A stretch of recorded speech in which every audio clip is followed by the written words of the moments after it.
ka danna subscribe sannan ka danna alamar ƙararrawar sanarwa don samun sababbin shirye-shiryenmu. Assalamu alaikum, da fatan muna nan cikin ƙoshin lafiya. Barkanmu da sake saduwa cikin wani sabon bidiyo. Sannan ina tunatar da mu, in dai baka yi mana subscribe ba, don Allah ka taimaka ka danna mana subscribe sannan ka danna alamar ƙararrawar sanarwa.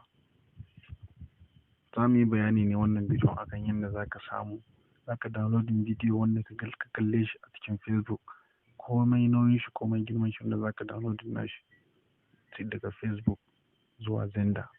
Ku biyo mu cikin wannan bidiyon domin ganin sauran bayanan. Na farko, za ka buɗe Facebook ka dubi duk kalan bidiyon da wanda kake so. Sai kamar a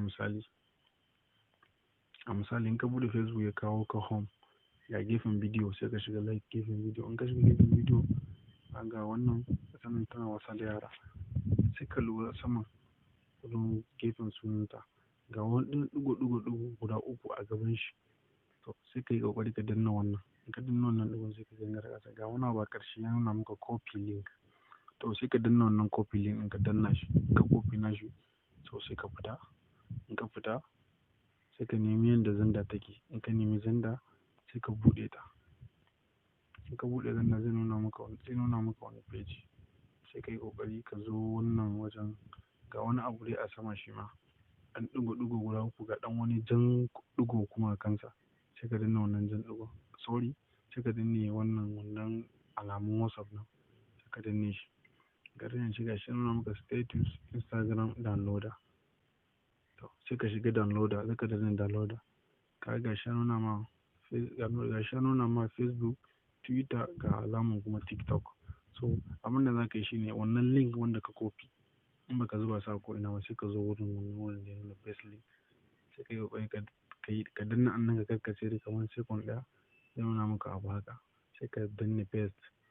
Idan ka danna paste, haka wato link na ka copy ka kawo shi nan, sai ka danna download. In ka danna download sai ka ɗan jira kaɗan, zai nuna maka analyzing. To ya nuna analyzing, gashi nan dai. Gashi dai kaga har ya gama ma downloading. Ka gan shi ya zama da bidiyon ɗin download. Ka bidiyon sai ka fita kuma ka je ka duba cikin wani file manager naka, saboda ka tabbatar da abin da ka downloading ya zo ko kuma bai zo ba. Ka shiga file manager,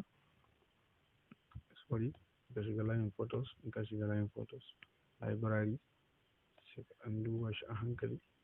Ka ga gashi ya nuna ma Facebook anan. Ka ga wannan bidiyo. To ina ƙara tunatar da mu, don Allah in baka yi mana subscribing ba, ka taimaka ka danna mana subscribe sannan ka danna alaman ƙararrawar sanarwa, saboda in muka sake sabon bidiyo za su zo maka kai tsaye direct cikin notification. Kuma da hali ka taimaka ka yi mana sharing. Za mu dinga saka muku sababbin bidiyo akan yadda za ka yi abubuwa cikin wayanka cikin sauƙi, ba tare da ka je ka nemi wani ya maka ba, ko kuma wani ka neme shi ya ɓata ma lokaci. Mun gode da ka kasance da wannan tasha. A huta lafiya.